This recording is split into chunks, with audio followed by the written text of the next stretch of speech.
comme des obsessions.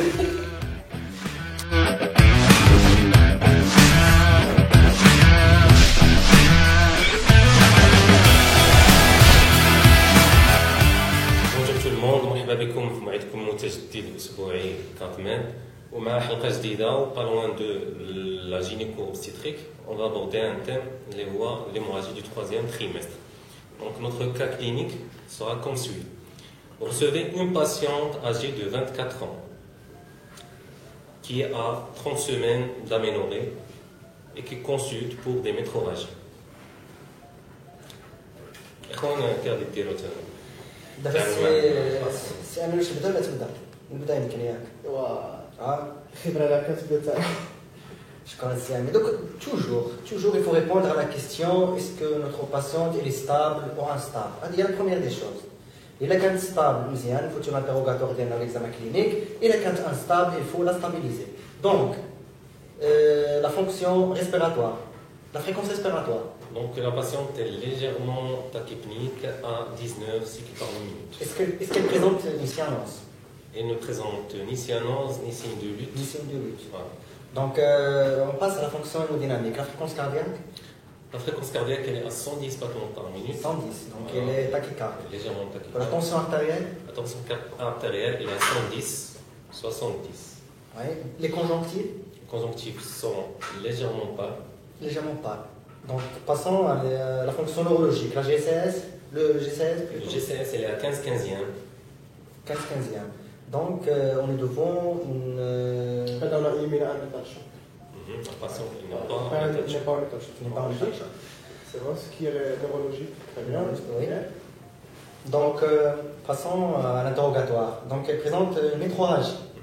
Est-ce qu'elle a l'abondance?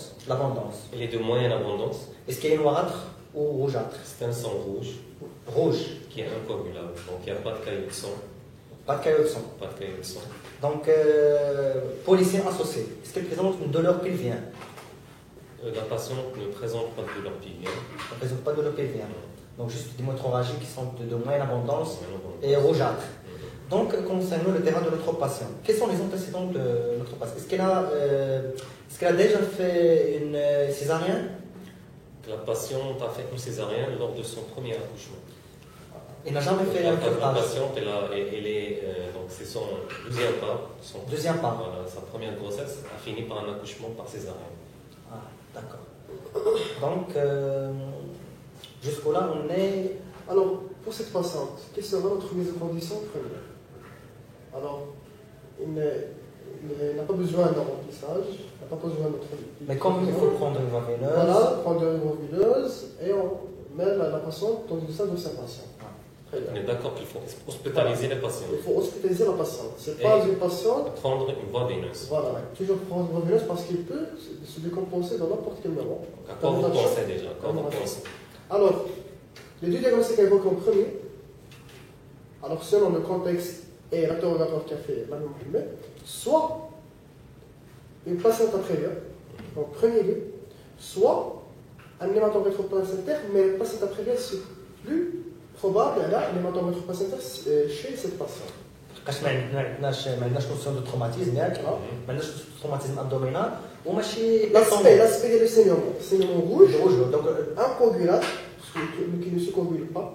Alors maintenant, pour se différencier, on va passer à la clinique. à la clé, l'examen Voilà, très bien. Alors pour l'examen clinique, les durées qu'il y a, est-ce qu'il y a des contractions? Il y a des contractions, mais des contractions qui ne sont pas permanentes. Ne sont pas permanentes, très bien. Alors pour la douleur, est-ce qu'il y a une douleur pelvienne? C'est un utérus qui est indolore. Indolore, Voilà. très bien. Alors qu'il y a indolore, il n'y a pas de douleur, il n'y a pas de douleur. C'est un utérus qui est souple. Souple, pas dur. Il n'y a pas dur. Alors, est-ce qu'il y a des signes de coagulation intravasculaire dissimulée? Les hormones. Mais c'est là les plus purins. Donc il n'y a pas de purpura. Il n'y a pas de purpura pétillante. Très bien. Alors, est-ce qu'il y a des signes de prééclampsie ou l'éclampsie chez cette patiente? On va demander l'abondance urinaire. D'accord. Donc déjà l'STA, donc c'est une Voilà. tension qui est normale. Normal. Et la bondette urinaire, donc pas de protéinurie, pas de protéinurie. Pas de protéinurie. Très bien. Alors si tu passes ça 13 heures jusqu'à 3 Très bien. Alors pourquoi les arguments de l'arme? Maintenant, cliniquement, mais c'est ça par clinique. La douleur qui est indolore, elle a hémorragie sans rouge, incoagulable, il n'y a pas assez de préclampsie, encore les contractions. On a un facteur de risque qui est la césarienne. La césarienne. Alors d'abord, on va vous spéculons parce que le saignement d'origine cervicale, parce que c'est pas, toute métrorragie n'est pas une auto-utérine. Alors le spéculant. Donc, au spéculant, c'est un col qui est fermé et il n'y a pas une cause cervicale évidente qui peut expliquer l'hémorragie. Il n'y a pas de polype, il n'y a pas d'ectropion, il n'y a pas de cervicite, il n'y a rien. Alors maintenant, on a le col, il est d'aspect gravidique. L'aspect gravidique. Oui.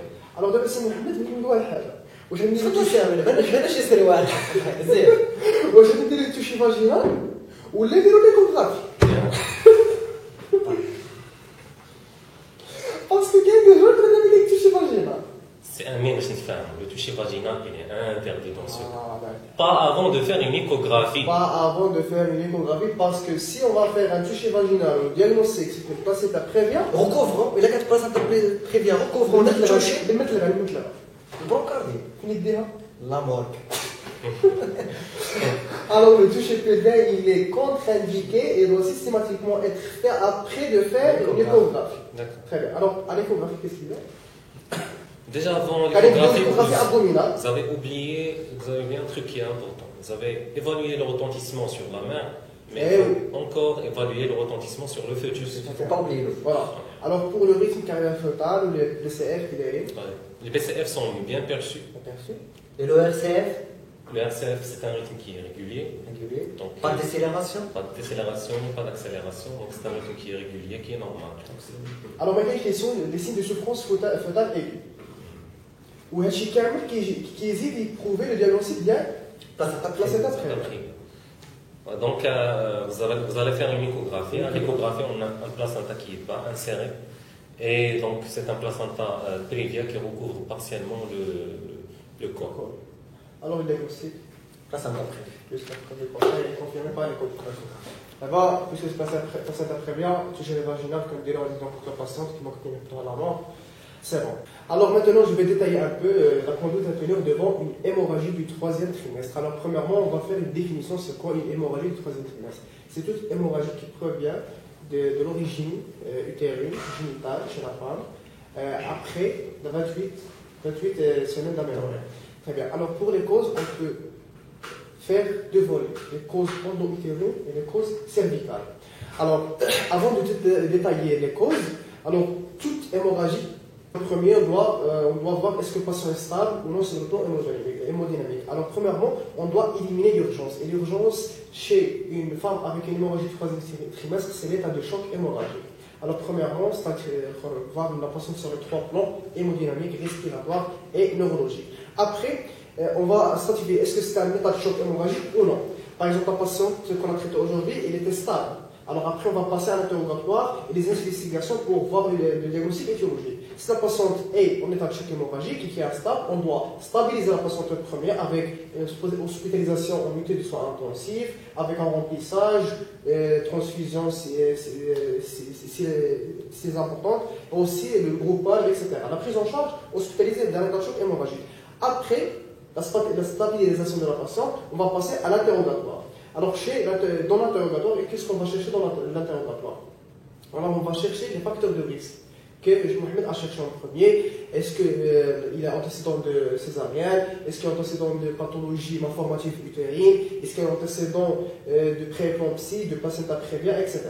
Alors, après, on va voir est-ce qu'il y a un retentissement sur le fœtus. Alors, pour cela, on va faire les BCF et le rythme cardiaque fœtal. On va voir le retentissement. Est-ce que ici on va voir deux volets. On va avoir un fœtus qui est normalement stable, qui est notre cas. On peut avoir même une mort utéro. Alors après, une chose à retenir. Devant toute hémorragie troisième trimestre, il faut toujours demander en premier une échographie avant de faire de toucher vaginal. Parce que si on va faire un toucher vaginal et le diagnostic sera un placenta prévia, on va aggraver le pronostic, l'état de la patiente, même c'est foutu. Alors, pour la clinique, on va voir est-ce qu'il y a une douleur utérine, est-ce qu'il y a les contractions, comment elle est. On va voir le type de sang, est-ce que c'est un sang noirâtre avec des caillots de sang, est-ce que le sang est rouge qui ne coagule pas. On va voir sur le plan rénal, est-ce qu'il y a sur la bande urinaire, est-ce qu'il y a une hyperalbuminie.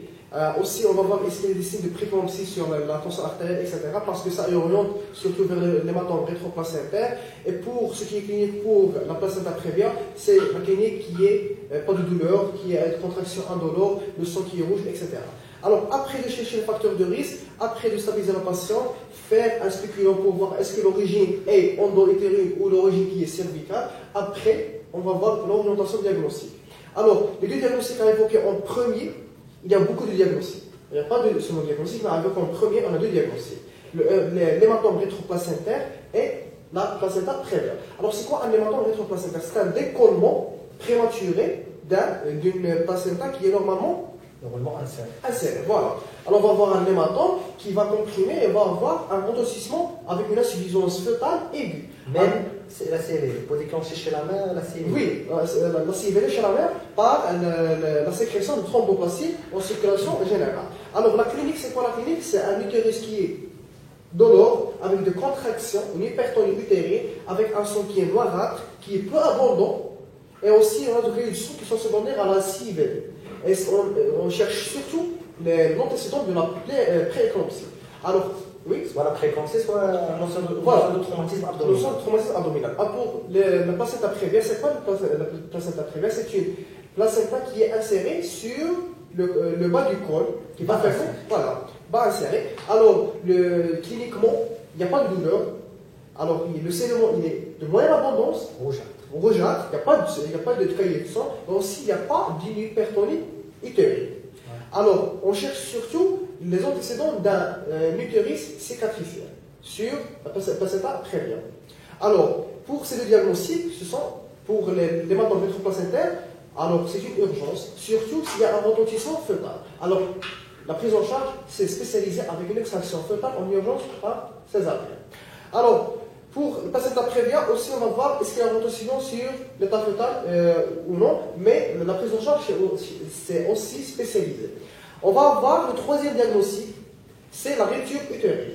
Alors pour la rupture utérine, on peut dire que le tableau clinique est celui d'un hématome rétroplacentaire, avec un état de choc hémorragique, un saignement extériorisé, avec un utérus douloureux, et même les contractions ne sont pas perçues, parce qu'il y a une rupture utérine. Et le contexte, c'est un utérus gravidique cicatriciel, antécédent de plusieurs césariennes, ou de traumatisme abdominal, ou de malformation endo-utérine. Et le quatrième diagnostic à ne pas oublier, c'est l'hémorragie de Bett-Kieser. Alors, c'est un diagnostic à chercher systématiquement si on a éliminé ces trois diagnostics. C'est un diagnostic qui a un pronostic fœtal. Alors, de quoi il s'agit? Il s'agit d'une lésion d'un vaisseau accolé sur la membrane. Alors, à chercher systématiquement. Et en dernier lieu, on va voir aussi des causes cervicales qui sont regroupées par les polypes et les ectoprions, et aussi on peut même avoir une hémorragie troisième trimestre qui sera qui est compliquée d'un néo du col. Un néo du col qui sera mimé par une hémorragie troisième trimestre chez une femme à l'âge de 38 ans à 45 ans, comme ça. Alors, c'est ça, il y a aussi qui évoque en premier, endo-utéreux, récapitulation, endo-utéreux, cervical, endo-utéreux, du diagnostic en premier, l'hématome rétroplacentaire, placenta prévia, la clinique qui définit entre les deux. Alors, mais on parle clinique, l'échographie fait l'affaire, surtout pour le placenta prévia, pour l'hématome rétroplacentaire, on peut avoir l'image typique en échographie, même qu'on peut avoir une image qui ne peut pas trancher sur le diagnostic de l'hématome rétroplacentaire. Après, on a la rupture utérine, le contexte, un utérus cicatriciel, traumatisme abdominal et tout ça. Et après, on a l'hémorragie de Bett-Kieser. Sinon, ce sont des causes cervicales. Jamais oublier qu'un néo du col peut se muer par une hémorragie du troisième trimestre. Et une chose à retenir, jamais de toucher vaginal chez une femme avec une hémorragie du troisième trimestre avant de faire une échographie abdominale. Et merci. Merci pour votre attention. À la prochaine fois. À la prochaine.